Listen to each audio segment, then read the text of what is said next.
folks, I'm Brittany and this is Lauren and we're two of Festival's dietitians, and today we have a really fun snack recipe for you that both kids and adults will love. Yes, today we are making pretzel bites made with pizza dough. So it's kind of a mouthful, but what we love about this recipe is it's super simple to make, and we actually cut out a lot of steps with one simple ingredient. Right, so we're using pizza dough from our bakery. Yes. And what it does is takes a lot of the prep work out of making a homemade pretzel dough. Mm-hmm. So let's go ahead and get started.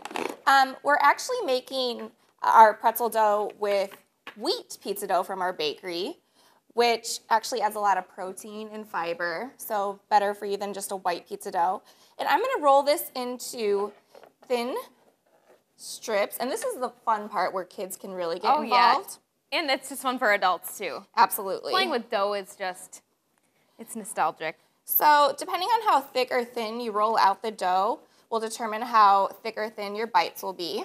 And then you just are going to cut them into about 1-inch pieces.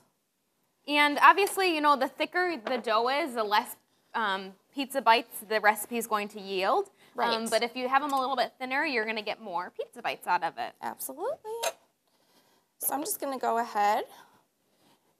And this is such a great ingredient from our bakery. You can use it for, it's delicious for pizzas. We love to use it, you know, for pizzas on the grill, or, you know, for lots of different recipes. But Yes. It's really fun to use with a pretzel bite, something a little bit unique. Yes, and like you said, it makes it a lot easier.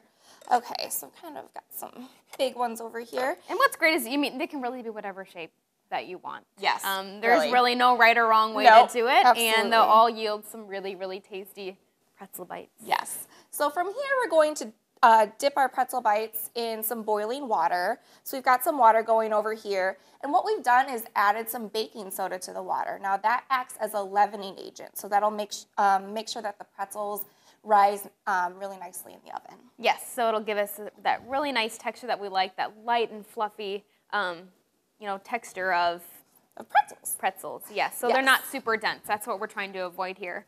And two, when we tested this recipe, something to keep in mind is that when you add baking soda to water, it increases the boiling point.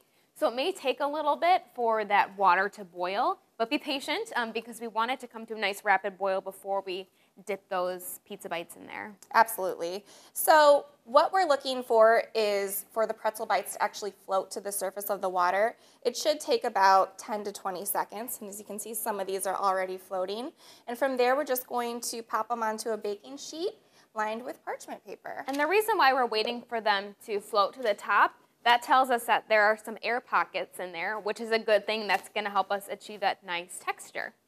All right, so do you want to get started on our dip while I'm working on these guys? Yes, so pretzel bites are nothing without dip. Sometimes they can be a little dry, so the dip really, really helps to give them that really good flavor and moisten it up a little bit too. So traditional dips, you can do ranch, you can do cream cheese, like a beer cheese dip is very popular with soft pretzels. But today we're making a mustard dip, not a spicy mustard dip. We're actually sweetening it up a little bit. So we're making a little bit sweeter mustard dip. So the first ingredient in our dip is Dijon mustard.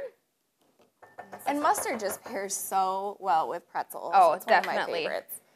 It's very versatile. You can make a spicy mustard. You can make a sweeter mustard. We're adding in a little bit of honey here. Now we're putting in some mayo. And this is mayo that's blended with olive oil, so a little bit lighter option. Yeah. And then from here, we're going to put in some white vinegar and then a little bit of cayenne pepper. And actually that just gives it the perfect amount of heat for this really sweet mustard. And you can definitely adjust that then to your taste preferences. If you want it a little bit more spicy, or you could just leave it out altogether. And yes, not have that any too. That would remove really all that spice. Right. So while you're whisking that up, I'm going to move back to our pretzel bites. So now I'm just going to brush them with some beaten eggs. You could definitely use melted butter as well. But what this is going to do is not only add a little bit of flavor, but it's going to help them get that nice brown color in the oven and give them that nice shine that we look for in pretzels. And when I put these pretzel bites on the baking sheet, the main thing I was looking for was I didn't want them to be touching because then that would kind of ruin how they look once they come out of the oven. And now I'm just going to sprinkle them with some kosher salt.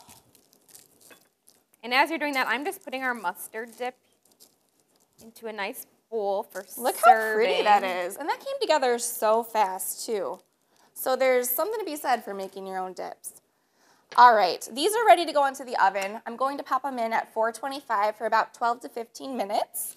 Yes, and something else, too, to keep in mind with these pretzel bites is that, you know, Brittany topped them with some salt, but you could definitely make them a little bit sweeter and top them with like a cinnamon sugar type topping, or, you know, make them a little bit spicier and add a spice in there. So you can really customize it to what everybody likes. Absolutely. Let's give them a try. All Let's see how we did. I'll grab this one. And these are best served warm, which is how we're serving them right now. And of course with the dip, that's how we like it. Absolutely. Mmm. These are really yummy. And you cannot tell that there's any wheat flour in here. No. The texture is great. They're not dense at all, but it gives that extra boost of nutrition. I'm thinking game day for these, for sure. Definitely. Movie night? Oh, yeah. Really great idea. Well, we hope this recipe becomes a family favorite. And remember, you can always eat well with Festival Foods.